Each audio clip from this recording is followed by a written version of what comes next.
We are here on Real Estate in the Lowcountry, and it is time for our friends from Goosehead Insurance to give us some updates. Meg Herman is here. It's good to see you, Meg. Betsy, so good to be back. Yes. Thanks for having me. Yes.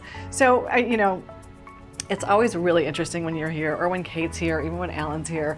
We talk about all those things, and then, production, who's behind the scenes, and myself, we go running home to okay, I have to, like we said before, find my water main to shut it off, and now I need to do this and that. So, but today we're going to talk about, we really need to be looking at our policies because we might be getting ready to renew. Right. And as we've talked about before, sticker shock is a big thing with renewals these days. But you were talking about before we started filming that we really kind of need to delve in because it may not be renewing the way you think it's renewing. That is so right. And I know everyone seems to be responding to the sticker shock that when we have a hard market, two things happen. Premiums rise and then guidelines change. So the guidelines, the terms of your insurance contract are actually, and in many cases, changing, or they are not the same as it was when you first signed up.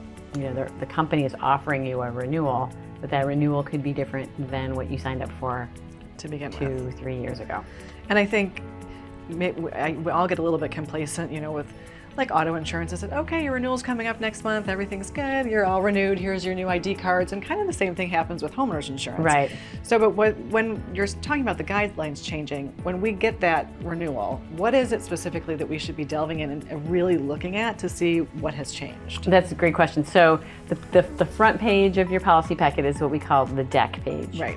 Short for declarations page, and that's the page that sort of declares all of the coverage that the insurance policy is going to care for over the course of the year, shows the effective dates, shows who's insured and where your property is. Those coverages, they range from coverage A to coverage F. Coverage A is your dwelling coverage.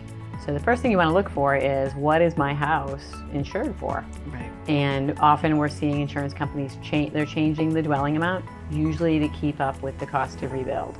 That's the whole point. We got to rebuild your house. Right. So check that. So they're moving that up? They're generally increasing that dwelling amount, and that's a good thing, right? They're Yeah. trying to keep pace with, the cost to rebuild and repair, which has changed significantly. Right.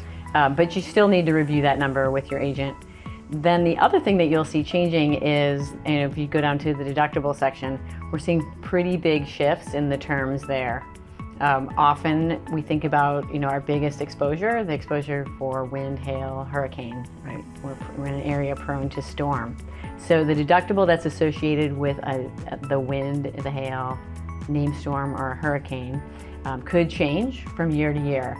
And it really makes, it can be a big difference in terms of what you would pay in the case of a claim. Right. So we're talking about, again, you said this before we started filming, but it might have been a 2% deductible that you had, but maybe they've now switched it and it's a 5% or more deductible. That could be a lot of money out of your pocket if you don't realize that happened. Yeah. So 2% of what? The dwelling amount. So if your dwelling amount is $500,000, then 2% of $500,000 is $10,000 deductible. Right. They change it to 5%, then it's $25,000 deductible. That's a big difference. That makes a huge difference Yes. at the time of claim. Then, is it a wind and hail deductible? Is it a named storm deductible? Is it a hurricane deductible? So a wind and hail deductible, that 5% now deductible may apply to any wind event. So not just a hurricane, not just a tropical storm.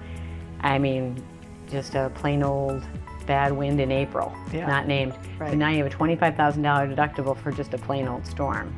That's crazy. So be really careful about Yes. what percentage and how are they defining that wind deductible.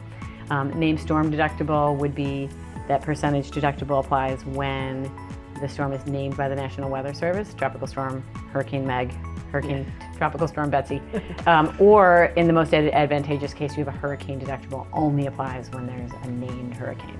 But that's a really key thing to watch. Yeah, I mean, that's like you said, that's a lot of money out of somebody's pocket if they're not watching that. Absolutely. For sure. We've got about 30 seconds left. Anything else we're looking at really carefully? Well, I'll once you kind of see what's shifting with the policy and the deductible, I'm not saying there's always something better out there, but generally if you look, you can, it's possible to get better terms. So talk to your agent. Give us a call. Give Goosehead a call because you can help maybe navigate that for them. So absolutely. Thank you. As always, it's fascinating information. We appreciate it. It really is. It's so good to be here. Yeah. We love it. So thanks for having us. Thanks so much, Mike.